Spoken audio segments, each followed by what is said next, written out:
Overall जो topic है ना ये हेल्पिंग रिलेशनशिप के अंडर आता है, ये जो अभी आ रहा था। तो जो ग्रॉसली स्पीकिंग ये हेल्पिंग रिलेशनशिप है, थेरेप्यूटिक रिलेशनशिप ऑब्वियसली।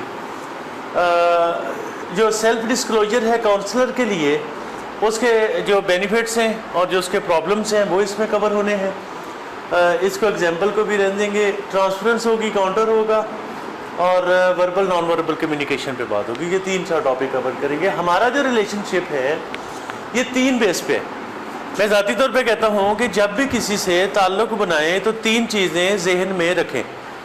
पहली कि मुझे क्या मिल रहा है इस ताल्लुक़ से, इस ताल्लुक़ से दूसरे बंदे को क्या फ़ायदा है, और इस ताल्लुक़ से हमारे दरमियान ताल्लुक़ को क्या फ़ायदा है। एक तरफ क्लाइंट, एक तरफ काउंसलर और एक तरफ रिलेशनशिप है हमारा, जो हमारा गोल है। तो हमने ये देखना है कि ये तीनों चीज़ों में से तीनों को फ़ायदा कहाँ हो रहा है। अब डुअल रिलेशनशिप, क्योंकि जिस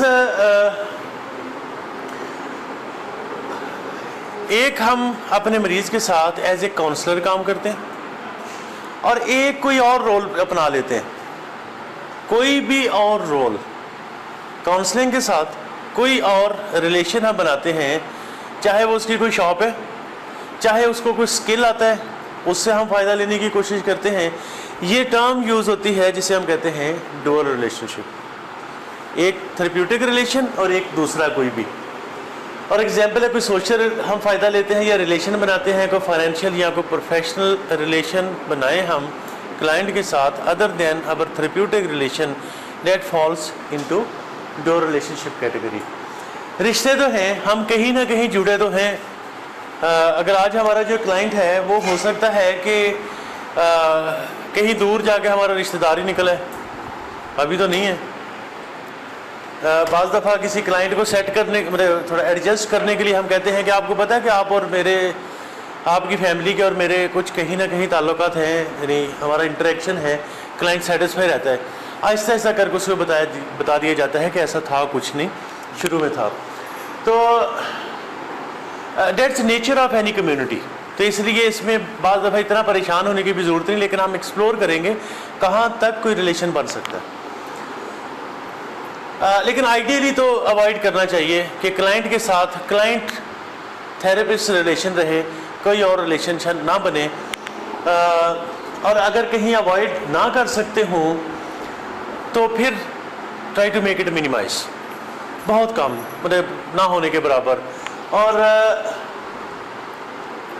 कॉन्शियस रिस्पेक्टफुल चॉइसेस हैं, we have to decide it on consciousness, on a base on our consciousness. ये एम फैसला नहीं हो जाता। अगर हमें काउंसलर और पेशेंट के साथ, अपने क्लाइंट के साथ डुअल रिलेशनशिप में जा रहे हैं और हम उसे रुकना चाहते हैं, तो it must be conscious decision. Choices में रिस्पेक्टेबल मतलब कि कुछ कहना नहीं। थोड़ी एक्सरसाइज थी, वो ग्रुप बना के हमने करना था कि जो आपको कभी एक्सपीरियंस हुआ हो या आपने कभी सुना हो कि किसी का कोई डुअल रिलेशनशिप बना किसी क्लाइंट के साथ, तो आपस में शेयर करें। तो वो एक आपका पीस ऑफ थॉट हो सकती है which you can explore yourself. अब ट्रांसफरेंस है ना, बड़ा मज़ेदार टॉपिक है और इतना अच्छा टॉपिक है कि इसकी समझ नहीं आती कि ये फ़ायदे में जा रहा है या नुकसान में जा रहा है। तो आप हम सभी साइकोलॉजिस्ट हैं, कोई भी डॉक्टर नहीं है यहाँ पे, है ना, सभी साइकोलॉजिस्ट हैं और सबको ही पता है ट्रांसफरेंस क्या है।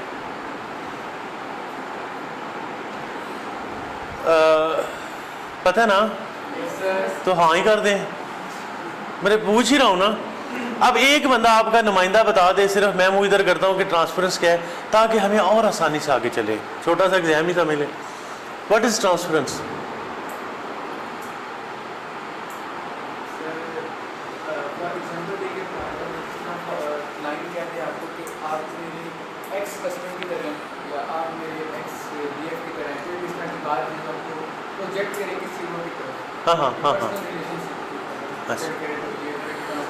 Good. A process in which a client transfers into counselor's attitudes. Client को लगता है कि काउंसलर उसके कोई रिलेशनशिप, पुराना वाकफ, कोई इस तरह का लगना शुरू हो जाता है। या फीलिंग्स उसकी मिलनी शुरू हो जाती हैं, डिज़ायर्स मिलनी शुरू हो जाती हैं। तो जब क्लाइंट काउंसलर की तरफ माइल होना शुरू हो जाता है based on all these reasons, there is transference. और इसका often happens unconsciously and can be based on childhood relationships. जब इसी यूटीसी की एडवांस फॉर्म में जाते हैं ना, तो फिर इसका वहाँ बड़ा अच्छा उन्होंने बताया हुआ है कि सुपरवाइजरी रोल में जब आप कोई होता है तो फिर इसमें अवॉइड कैसे करते हैं। सीनियर को बचाना होता है अपने जूनियर्स को ट्रांसफरेंस से। नेक्स्ट जो है इससे नहीं, इससे आगे काउंटर ट्रांसफर से बचाना होता है।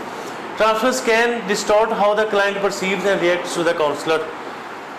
क्वाइट ऑब्वियस, क्वाइट सिंपल, क्योंकि रिलेशन बदल रहा है तो फीलिंग्स भी बदलेंगी, इंटरेक्शंस भी बदलेंगी, एक्सपेक्टेशंस भी बदलेंगी। चलिए एक एग्जांपल देखते हैं। Client may see the counsellor as being perfect in every way and see him as a, अपने आप को छोटा समझते हैं। Client may see the counsellor as a nurturer and play a helpless overly dependent role. Client may see the counselor as an authority figure and assume counselor is judging him and not. Definitely जब client therapeutic relationship distort हो रहा है तो वो counsellor को वो आला मकाम नहीं देगा जिस सिंहासन पे उसने उसको पहले बिठा रखा था, क्योंकि क्लाइंट उसको अपने लेवल पे ले आएगा। Moving on.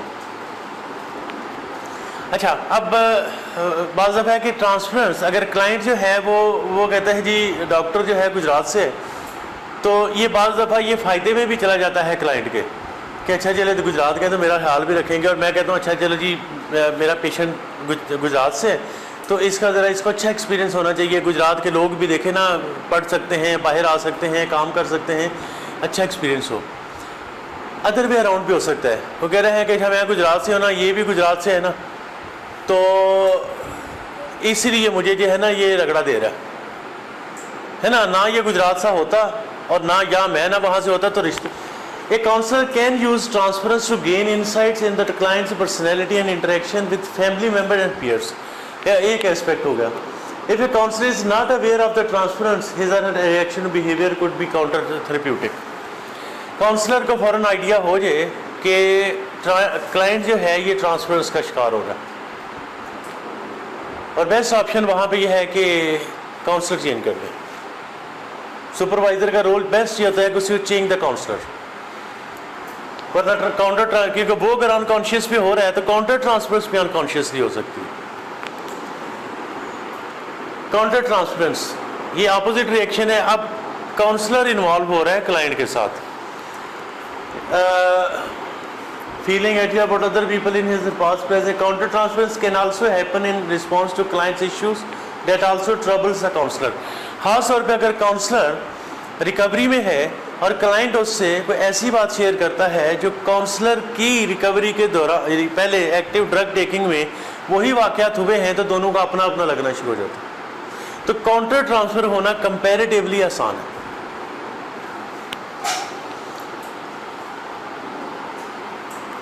Counselor is worried that the client will leave treatment.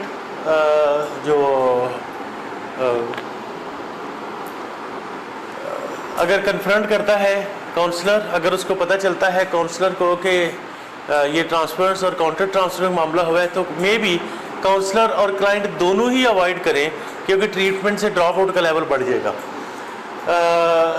Pre mature termination है ट्रीटमेंट प्रोग्राम में, या सिंपल सी उनको पर्सनल रिजेक्शन आ रही है। मे बी जो काउंसलर है क्लाइंट के गुस्से से डर रहा हो। सर अगर ट्रांसपेरेंस हो काउंसलर और क्लाइंट का, लेकिन काउंसलर को ये भी हो कि वो पे कर रहा है पर सेशन, तो उसमें वो फिर काउंसलर क्या करेगा? तो एक तरह से कोई फ़ायदा नहीं हो रहा है कि वो पे कर रहा है सेशन का। देखिए ना, मतलब अगर वो काउंटर ट्रांसफ़र हो गई है लेकिन फीस तो आ रही है, तो अगर सिर्फ पैसे ही कमाने हैं तो इससे और भी बुरे प्रोफेशंस हैं। अगर पैसा ही कमाना है तो मकसद ये है कि फीस भी ली जाए और थेरेप्यूटिक बाउंड्रीज को भी वायलेट ना किया जाए। काउंटर ट्रांसफरेंस इज़ रियलिटी, मतलब इसमें ये नहीं है कि हाँ जहाँ आइडिया हो जाए कि ये काउंटर ट्रांसफरेंस है वहाँ उसी वक्त या तो मदद ले ली जाए यहाँ जाके काउंसलर से बात कर दी जाए या उस रिलेशनशिप को वहीं पे ख़त्म कर दिया जाए और बता के कि ये मसला हो रहा है, क्योंकि क्लाइंट को कभी भी अंधेरे में नहीं रखा जा रहा होता। अच्छा, the client has had a very difficult life, the counsellor goes out of his way to be helpful to this client to the extent that he becomes dependent on the counsellor. चूँकि कोई technical बात नहीं है जिसमें से एक point मैं लेके एक्सप्लेन करूँ, तो ये जो कि एग्जाम्पल्स के तौर पे लिखा गया है, तो बाज़ दफ़ा ये भी है कि क्लाइंट ये भी सोचता है कि इस काउंसलर ने इतनी मेहनत करके मुझे यहाँ तक लेके आया है, अब मुझे ये अवॉइड क्यों कर रहा है, या अगर ज़्यादा उस पर कर रहा है। तो अच्छा काउंसलर ये है जो क्लाइंट के साथ बिल्कुल थेरेप्यूटिक रिलेशन में रहता है और उससे बाहर नहीं निकलता, चाहे वो ड्यूरिंग ट्रीटमेंट हो या ट्रीटमेंट के बाद भी हो। All counsellors experience it, counter transference. कभी हमें फील होता है, क्योंकि हम भी इंसान हैं, एक बंदा हमसे फीलिंग शेयर करता है, हम भी हो सकता है कभी उस फीलिंग में गए हों, कभी हमें हमदर्दी हो रही हो क्लाइंट के साथ, तो ये तो नॉर्मल बात है। क्लाइंट बात करता है, वो अपना दुख शेयर करता है, हमें लगता है ओह माय गॉड, इससे तो मैं भी गुजरा हूँ, तो ये होना इट्स क्वाइट नॉर्मल। बाज़ दफ़ा जैसे वो सेल्फ डिस्क्लोजर में था, तो एक कि बाज़ दफ़ा कुछ बात बता के क्लाइंट को उससे बहुत सारी बातें पूछी जाती हैं। इसको काउंसलिंग में प्राइमिंग कहते हैं, PRIMING, प्राइमिंग टेक्निक। जैसे वो देखा ना गांव में वो जो हैंड पंप होता है, उसमें अगर पानी ख़त्म हो जाए तो उसके ऊपर से पानी डालते हैं, है ना। मिसाल कुछ ज़्यादा पुरानी तो नहीं हो गई, है ना। वो जो हाथ से चलता है पंप, अगर उसमें पानी ना आए ना, ऊपर से पानी डालते और फिर उसकी टूटी बंद करके पंप चलाते हैं। तो मरीज को बंद तो हमने वैसे किया हुआ है, और ऊपर से अगर हम सेल्फ डिस्क्लोजर इतना करते हैं कॉन्शियस लेवल पे कि मैं इतनी बात करनी है ताकि ये शेयर करें, तो ये प्राइमिंग टेक्निक में सेल्फ डिस्क्लोजर में बातें बाहर आती हैं। जब हम काउंटर ट्रांसफरेंस हो रही है, तो हो सकता है कि हम क्लाइंट से इंफॉर्मेशन लेने के लिए या उसको हेल्प आउट करने के लिए कि आप अपनी बातें शेयर करें, हम प्राइमिंग कर रहे हों, और प्राइमिंग करते करते हम काउंटर ट्रांसफर्स हो गए। Counsellor just needs to recognise effectively process it so that it does not negatively impact the client। अब काउंसलर को समझ आ गई कि मैं खुद माइल हो गया हूँ उस तरफ। अब कुछ तरीके तो ये हैं कि एब्रॉप्टली रिलेशनशिप को ख़त्म किया जाए।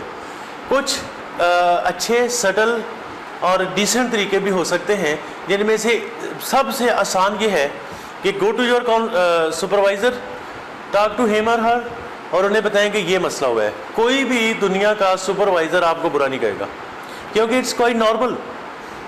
लेकिन आप सच्चे हैं ना, आप आके कहते हैं जी मैडम या सर के मुझे वो उसने ये बातें शेयर की, तो मुझे कुछ उस तरह की बातें मेरे पास भी थी, तो मुझे कुछ एक्स्ट्रा हमदर्दी, कुछ एक्स्ट्रा वो कुछ हो रहा है, तो वो जो कुछ हो रहा है, उससे पहले कि वो पूछगिछ तक पहुँचे, तो अपने सुपरवाइज़र से बात कर लीजिए। It's quite normal.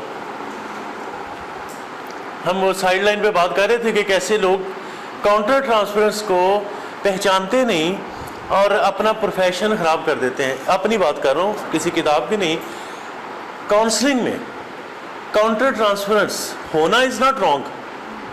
Counter transference गुनाह कबीरा है काउंसलिंग के फील्ड में। साथ ये बात ये में रखें कि इट्स नॉट डेलिब्रेट।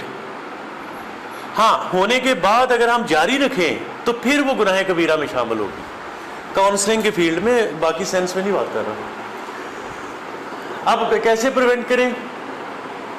अपने इमोशंस पे काम हो जाए, अपने जज्बात पे काबू रखा जाए, हम अलर्ट रहें कि जो काउंसलर क्लाइंट हमसे शेयर कर रहे हैं, हम उस पर काउंटर ट्रांसफर्स में जाएँ, और फिर सुपरवाइज़र का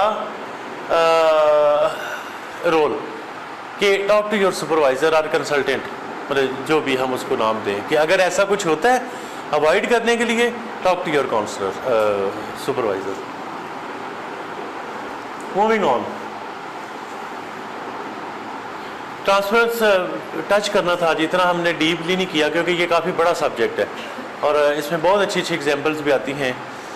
उसका कॉन्शियस लेवल, अनकॉन्शियस लेवल वो डिस्कस होता है इसमें जाके, लेकिन हमने इसको थोड़ा शॉर्ट रखा था ताकि हम एक दफ़ा आपको जहन से ट्रांसफरेंस गुजार लें और काउंटर ट्रांसफरेंस गुजार लें।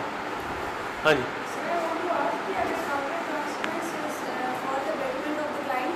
हाँ,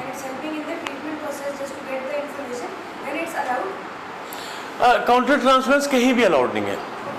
हाँ, देखिए, अगर आपको लगता है कि आप क्लाइंट की तरफ माइल हो रहे हैं और आपको ये समझ आ गई है, एक तो अनकॉन्शियस प्रोसेस है ना, आपको हो सकता है कि कुछ स्टेप आगे जाने के बाद समझ आए, जहाँ समझ आ गई है उससे आगे चलते रहना गुनाह कबीरा है, वहाँ से वापस हो रहा है। Counter transference does not help. पर काउंटर ट्रांसफरेंस कैसे हेल्प करेगा? कोई, आप सब पढ़े लिखे लोग हैं, कोई इस बात पे चैलेंज करते हैं क्या? काउंटर ट्रांसफरेंस हेल्प करती है? नहीं।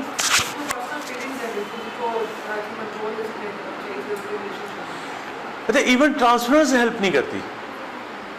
मतलब अगर एक क्लाइंट कोड वो ट्रांसफरेंस हो रही है, क्लाइंट आप पे माइल हो रहा है और आपको पता है या नहीं पता, क्लाइंट आपकी बड़ी तारीफ़ें कर रहा है, मैडम आप बड़ी अच्छी हैं, तो मैडम आप ये हैं, तो सर आप ये हैं, तो आपकी तरह का तो मेरे पहले भी एक दोस्त था, कोई ना कोई उनका बिछड़ा हुआ होता है इस तरह का। तो अगर उसकी बेस पे भी वो इस तरह की बातें भी कर रहा है और हम खुश हो रहे हैं सुन के, चले कोई तो तारीफ़ करता है, तो client is not here to praise us on personal level. वो को बात करते हैं कि मैडम आपने ये जो अभी बात शेयर की है, दैट्स रियली वंडरफुल, मुझे इसमें कॉन्सेप्ट मेरा क्लियर हुआ है, मैं I want to change myself, that's okay, है ना। और अगर वो आपकी पर्सनल तारीफें शुरू करते हैं, फ़ौरन अलर्ट हो जाए। अच्छा, अब उसी में जो हेल्पिंग रिलेशनशिप में कुछ कम्युनिकेशन स्टाइल पे भी नॉन वर्बल हो गया, बड़ा आसान है। फेशियल एक्सप्रेशन है, जो जिस तरह के भी, आई कांटेक्ट है, फेशियल एक्सप्रेशन है, जेस्चर है, पोस्चर है, position can say just as much in fact more than words, that quite normal. आगे चलिए। मोस्टली ये हमें पता नहीं होता जो नॉन वर्बल कम्युनिकेशन हो रही है। Early stage from our families and culture, counsellor must attend the clients non verbal cues, be self aware. बहुत सारे ऐसे नॉन वर्बल कम्युनिकेशन है जो हमने बचपन में, अभी जाके ये कोविड की वजह से कई चीज़ें चेंज हो रही हैं, वरना आते ही वो हाथ मिलाना और वो सारी चीज़ें अब चेंज होती जा रही हैं। अब थोड़ा दूर बैठना थोड़ा है ना, और ये इस तरह बचपन से हमने कई चीज़ें सीख ली हुई हैं, तो वो कल्चरली भी वेरी करती हैं। मतलब कई जगह जाके वो ऐसे मिल रहे होते हैं, हमारे यहाँ हाथ मिलाते हैं। अब फ़र्क बदलता जा रहा है, शायद सब लोग एक जैसे होते जा रहे हैं कि कोई भी हाथ नहीं मिलाता। मकसद है कि कुछ चीज़ें हम with the passage of time सीखते हैं। कुछ फेशियल एक्सप्रेशन भी हैं, ये सारे काउंसलर ही हैं, है ना। काउंसलर का अपने भी तो प्रॉब्लम हो सकते हैं ना, उसका अपना एक मसला उड़ा हुआ है तो उसका कोई मुंह डिफरेंट ही बना हुआ होगा ना, ये बना हुआ होगा, ये भी बना हुआ होगा, हाँ। ये ट्रांसफरेंस हुई है, नहीं ये भी तो है ना आंखों में, नहीं तो हो सकता है ये क्लाइंट हो, ये क्लाइंट हो सकता है। पेमेंट मिलने के हाँ हाँ हाँ हाँ हाँ, पेमेंट नहीं सैलरी कहेंगे, पेमेंट सैलरी मिलने के बाद। हाँ हाँ हाँ, क्लाइंट से काउंटर ट्रांसफरेंस की पेमेंट तो नहीं होगी। फिर ये थोड़ा सा, हाँ ये थोड़ा सा फिर एक्सेप्टेबल है, ओके। कुछ आई कांटेक्ट देखे ना, डिफरेंट आई कांटेक्ट्स हैं डिफरेंट कल्चर्स में। हमारे यहाँ शायद अपोजिट जेंडर का आई कांटेक्ट इतना अप्रिशिएबल नहीं है ना। ज़माना बदल रहा है तो बदल रहा है। A sign of interest and respect are intrusive, dominating and disrespectful eye contact. सारे मतलब, कोई एक मतलब, सारे गलत या सारे ठीक, डिपेंडिंग अपॉन योर कल्चर, है ना। अगर कोई ऐसा कल्चर है जहाँ आप आई कांटेक्ट नहीं करते तो अगला बंदा कहता है कि आप कॉन्फिडेंट ही नहीं है, और एक ऐसा कल्चर जिसमें भी आई कांटेक्ट करते हैं तो अगला कहता है अल्लाह कितना बेहया है ना। तो different cultures, different I contacts. जिस माहौल में हम हैं उसी को अडॉप्ट करके चलते हैं। आसिफ साहब, अगर ये खातून आपको ऐसे देख रही हूँ और आप क्लाइंट हूँ और ये आपको ऐसे देख रही हैं, चलिए आप काउंसलर हो जाए, वो क्लाइंट, हाँ, आप एज ए काउंसलर, आप एज ए काउंसलर अपने क्लाइंट को देख रहे हैं, हाँ? ये आपके लिए इट्स क्वाइट नॉर्मल है ना। किसी और के लिए, आप भी काउंसलर है ना, आप अपनी क्लाइंट को देख रहे हैं, ओके, बड़े गौर से देख रहे हैं आप। कोई और जी? ठीक है। अब एक आई कांटेक्ट डिफरेंट मीनिंग रख सकता है। हो सकता है इन मोहतरमा की उम्र का कोई काउंसलर इनके सामने होगा और ये उनको वैसे देखेंगी तो उनकी गाड़ी का एक्सीडेंट होगा शाम, है ना। और हो सकता है कि आसिफ साहब की तरह का कोई यंग बंदा इनको देखे और उनके मुंह से बात करते करते आंटी भी निकल जाए, है ना। ऑप्शन हो सकता है ना। Same eye contact haves different meanings, different interpretation है उसकी, डिफरेंट जो कैनोटेशंस अटैच हैं विद सेम एक्सप्रेशन। ये कौन सी पोजीशन है जी? नॉन वर्बल कल्चर बेस्ड जो हमारी पोजीशनिंग भी है। स्पेशल का मतलब है स्पेस, स्पेस से रिलेटेड है ना। तो फिर हमें 6 फुट के फासले पे बैठ के काउंसलिंग करना ठीक है? 6 फुट के फासले पे बैठ के काउंसलिंग करना ठीक है? 9 फुट या 6 फुट? ये डिपेंड करता है इतना हो कि आप उसको सुन भी सकें और उससे बात भी कर सकें, कितना गैप आपके हाँ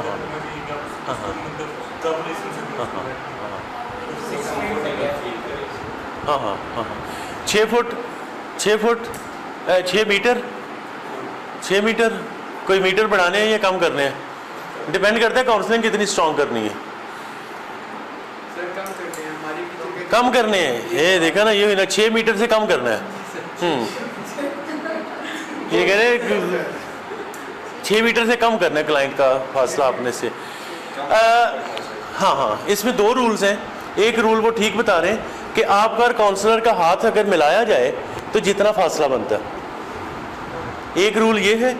और एक रूल है जो 6 मीटर वाला है, जिसकी बेस पे कोविड में 6 मीटर का कहा गया। हाँ, 6 मीटर, 6 मीटर। और 6 फीट क्या है? 6 क्या है? 6 फीट है, 6 फीट, हाँ 6 फीट, हाँ हाँ 6 फीट, 6 फीट, ठीक है। एक तो वो हाथ वाला रूल है और एक 6 फीट का ये जो है। वहाँ से इवन आपने जो हमारी जो बॉडी से भी कुछ खुशबुएं निकल रही होती हैं ना, कि जिसने अभी कितना खाया है, तो वो वहाँ तक रहे ना तो वो पहुँचता नहीं। तो ये अवॉइड करने के लिए तो वो स्पेशल है। बाज़ कम्युनिटी में लोग करीब भी बैठ जाते हैं, सोफे पे साइड में बैठते हैं, लेकिन जो एक स्टैंडर्ड प्रोसीजर है वो इसमें। अच्छा, अब टच करने के भी डिफरेंट ही मतलब है। कुछ लोगों के लिए लाइट टच, कंधे पे हाथ रख देना या हाथ पकड़ना, उन्हें लगता है कि आप केयर कर रहे हैं, है ना। तो कुछ के लिए ये भी हो सकता है कि आप मेरी प्राइवेसी में दखल दे रहे हैं। एक ही मतलब, एक ही एक्ट 2 कल्चर्स में 2 लोगों के लिए मुख्तलिफ। अगर कुछ ऐसे लोग हैं जिनका कोई बचपन में हादसा हुआ हो, जिनके साथ कोई वो अब्यूज़ हुआ हो, तो उनको अगर कोई बंदा कंधे पे हाथ रखे या टच करेगा तो शायद उनको एकदम वो पुरानी फीलिंग्स हैं तो उनके लिए ये मुनासिब ना हो, कंफर्टेबल ना लगे। या कुछ उनकी कोई मेंटल इलनेसेस हैं, मतलब साइकोलॉजिकल डिसऑर्डर या इस तरह है, तो अगर उनको हाथ है तो मे भी उनको एकदम डर आ जाए या कुछ इस तरह का वो मामला आ जाए। तो अगर ये सब करना है तो बी केयरफुल, लेकिन ओवरऑल बी केयरफुल। अच्छा, some non verbal communication tends to be consistent across cultures. जैसे रिस्पॉन्स टू एंजाइटी है, जस्ट सारे कल्चर्स में एक जैसे हैं। अगर कोई एंजाइटी का या अगर कोई एंगर में है या साइंस ऑफ इंटरेस्ट अगर कोई ले रहा है, कोई बता हम में इंटरेस्ट ले रहा है, तो उन सब में कल्चर्स में कोई फ़र्क नहीं आता, वो एक जैसा रिस्पॉन्स हम दे रहे होते हैं। रिफ्लेक्टिव लिसनिंग, अच्छा अब आपने ये रिफ्लेक्ट करना है, ये आपके लिए स्लाइड है। आपने कोई नई चीज सुनी है इसमें आज? Was there something new? Transparency? Okay. How do you think it's related to your work? The second portion, it might help you to talk to your clients, and if they are hesitant to share something with you, and after priming technique, they might be feeling some confident, and they share their part of the story. इतनी सी बात है जिसके लिए हम सुबह से बैठे हुए हैं।